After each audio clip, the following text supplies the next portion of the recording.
There we go. Thank you.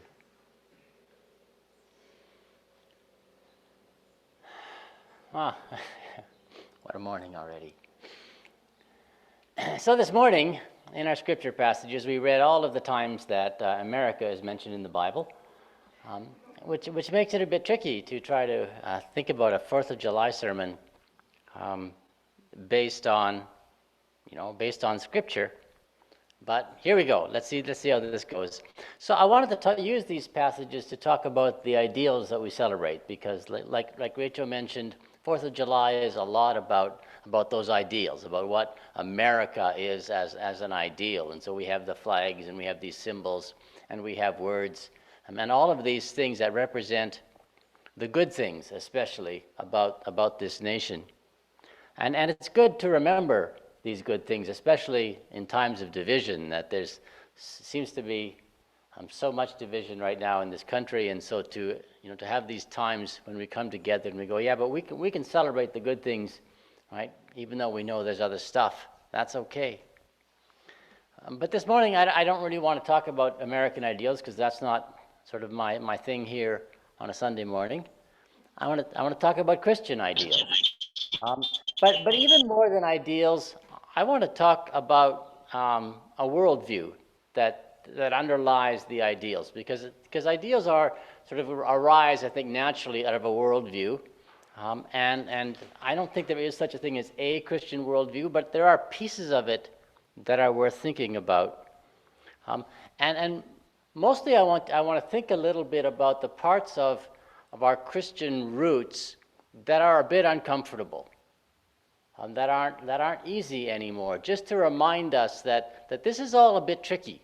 This is all not as not as easy as we'd like it to be, not as easy as I'd like it to be anyway.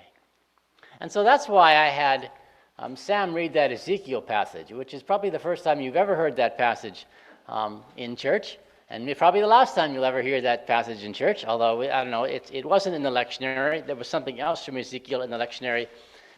Personally, I like the weird bits of Ezekiel, so we read one of the weird bits, which admittedly there are a lot of those, right? So Ezekiel was one of the prophets, one of the great prophets of Israel, and he had visions. Prophets normally just sort of bring a message from God. Whatever, right? God says, go tell the people this. They went and told the people that. God said, go tell the people this. They told the people that. People say that we got a question, right? The prophet would ask God. God would tell the prophet, and right, sort of, right? So a prophet is just a messenger. Rachel, do you have your hand up? I do. I was just going to let you know that I think that message about the bleeding accord is still up, so we're missing. I think he's still currently missing. Yeah, that one is frozen. I've been trying to unfreeze it regularly, Okay. but I think everyone else is okay, or at least they're not complaining out loud. But thanks. So anyway, the prophets are there bringing a message from God, and we don't really know how they get these messages, okay, for the most part. But once in a while, it's pretty clear that they have visions. But again, for the most part, prophetic visions in the Old Testament are pretty plain. They're, like, Jeremiah, what do you see? Jeremiah says, I see a branch. And God says, yes, a branch. And here's what the branch means, right? So all Jeremiah sees in his vision is a branch. Amos, what do you see? I see a bunch of grapes. God says, right. And this is what the bunch of grapes mean, right? So really, really sort of, bread and butter kinds of visions like that mostly need interpretation, because, like, what does a branch mean? Ezekiel, on the other hand, has big visions. He has big and very, very strange visions. You need some serious imagination. So I went looking, actually. I went looking to see, so what do artists do with things like this? And so Raphael did a painting of this vision. Philip, can you get that up for us? And can we get it on our screen here at church? I'm just going to take a minute here to see if I can get this on our screen at church. We're frozen again.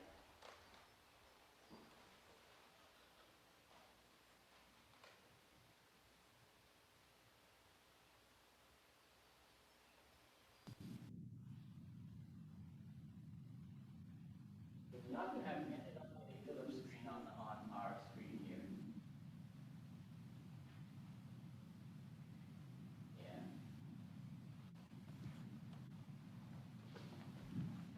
Joseph, there, so I can see it.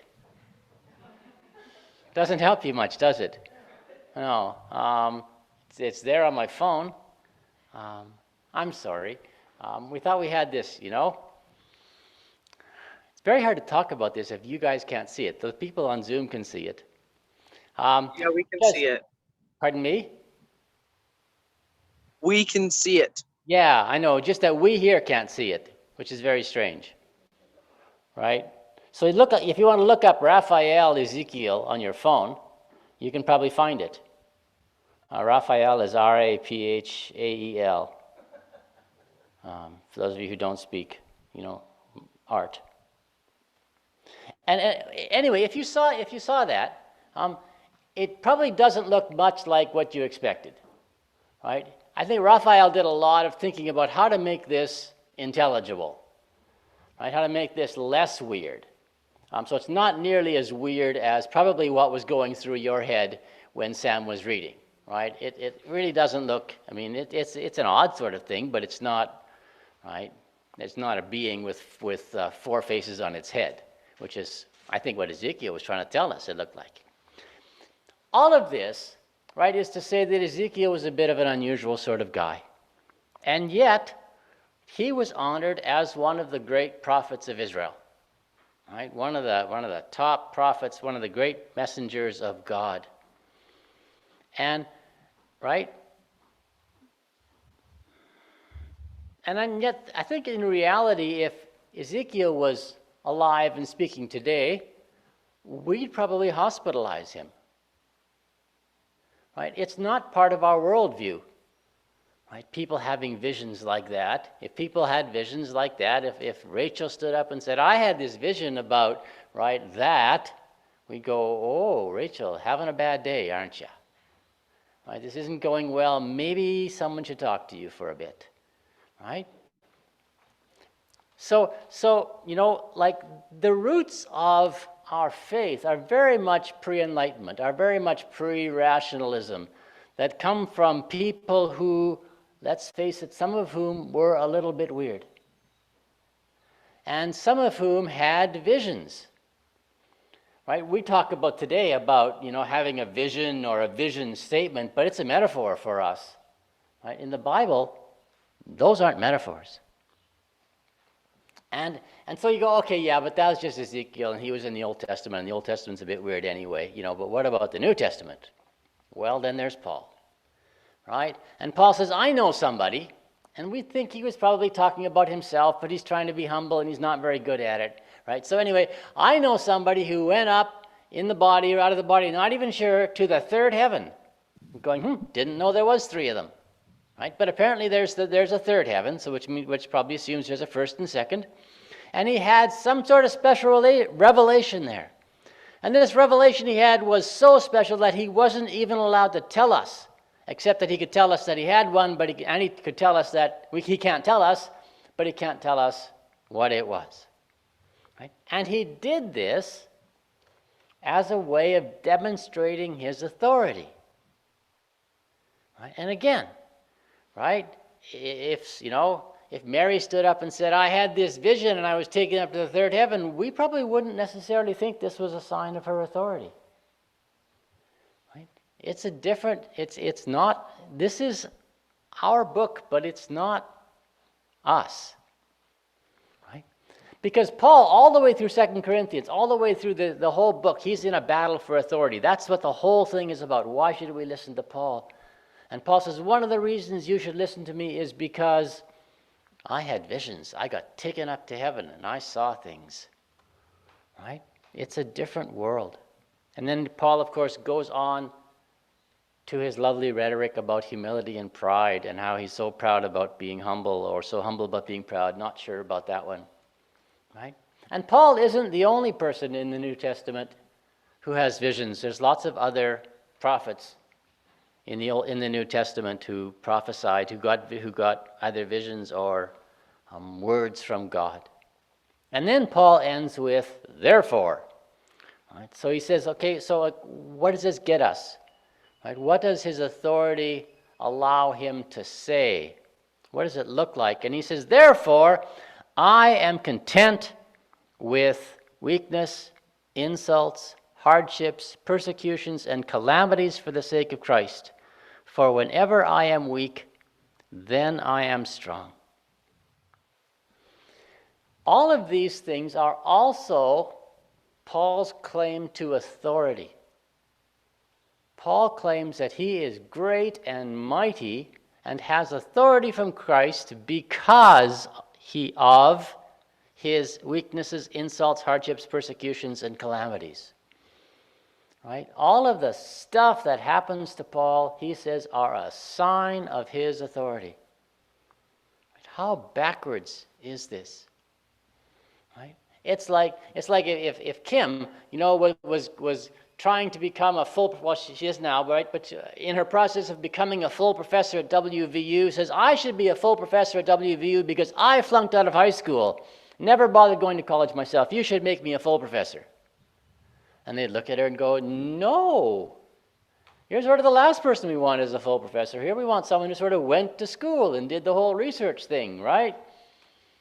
Paul says, yeah, you should take me as an authority because people think I'm nuts, because people persecute me, because of all this horrible, horrible stuff that happens to me is a sign of God's blessing.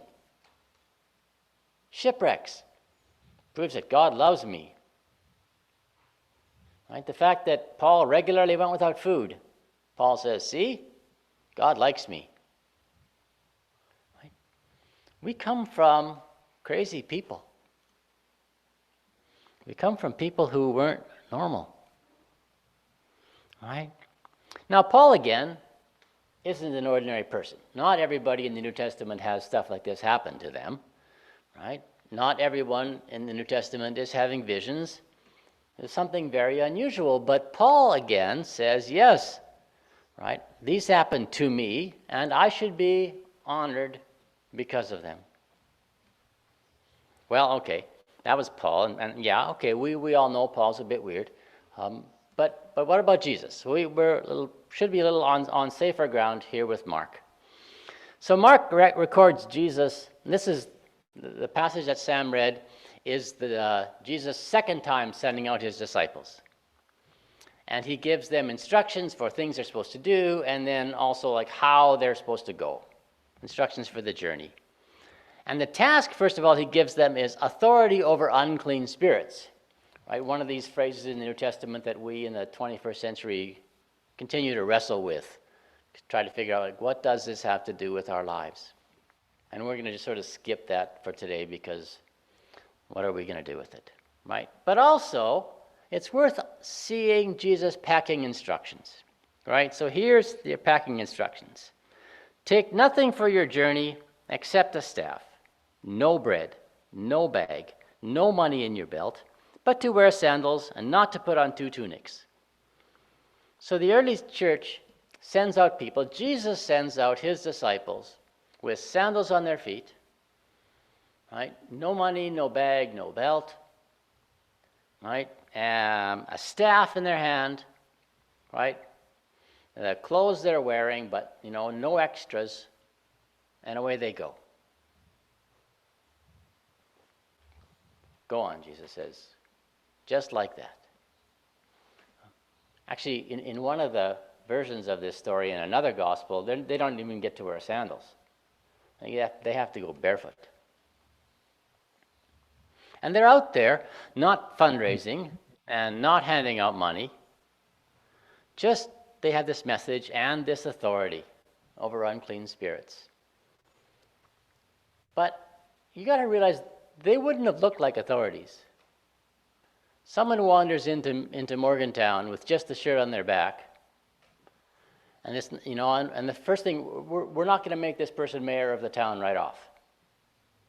We're not going to walk up to that person and go, wow, you must be a real somebody. Look at you. You got clothes on. Right? It doesn't qualify. And yet, taken together, we take all of these passages together, it gives us a picture of our heroes of faith. People who saw visions. People who dreamed strange dreams. People who had out-of-body experiences. people who thought it was an honor to be insulted and abused, people who believed that they had power over evil spirits, people who chose to travel as beggars and to accept the hospitality of strangers. And even today, in our supposedly quasi-Christian nation, after hundreds of years of government dominated by church-going folks, these words still sound a bit weird. They stand in contrast to our national ideals and, let's face it, even to our personal ideals. It's not a matter of good or bad. It's not like, well, we're all bad because the New Testament people had it all together. You don't have to read New Testament very long, or the Old Testament, to realize how far from together they had stuff back then. But it does give us a sense for a different world that we claim in some ways. Right? We are part of that ideal and also part of this ideal. We are both Christians and Americans at the same time. Right? We are part of so many different things at the same time. It's the joy of intersectionality, I suppose. We are followers of Jesus and Americans, right? And whatever else we claim. But it's not all contrast, right? And so I don't want to say that. I don't want to say, well, you know, Christians are one thing and Americans are totally different and it's all clash. And so I think here's where communion comes in for me. Because communion, as we continue to emphasize here, is about plain food, right? Bread and grape juice. Just sort of as plain as food gets. And one of the things that I appreciate about the 4th of July is that it's also about plain food, right? It's about hot dogs and iced tea. It's about hot dogs and beer. It's, you know, it could be, right? I'm guessing that the founding fathers were not hot dogs and iced tea sorts of folks, right? And it could have become a celebration of wine, you know, imported wine charcuterie, you know, where just only the top people could possibly even afford to celebrate the 4th of July. But no, right? Hot dogs, iced tea, a little bit of potato salad, some ketchup, right? Some chips. Away we go. Anybody can afford the 4th of July. And, right, if you've got your fire going and someone wanders by, you invite them to come join you. Because it's the 4th of July and everybody should be celebrating. Right? And it doesn't matter what color they are or who they are or whether you know them or not. Which is exactly what we try to do at communion.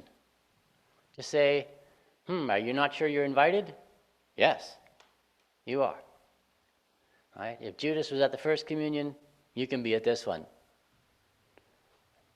So we go to communion now, right? We invite all of you to be part of it. We're going to sing a little song first. It's going to be new to all of us. Technology may desert us again.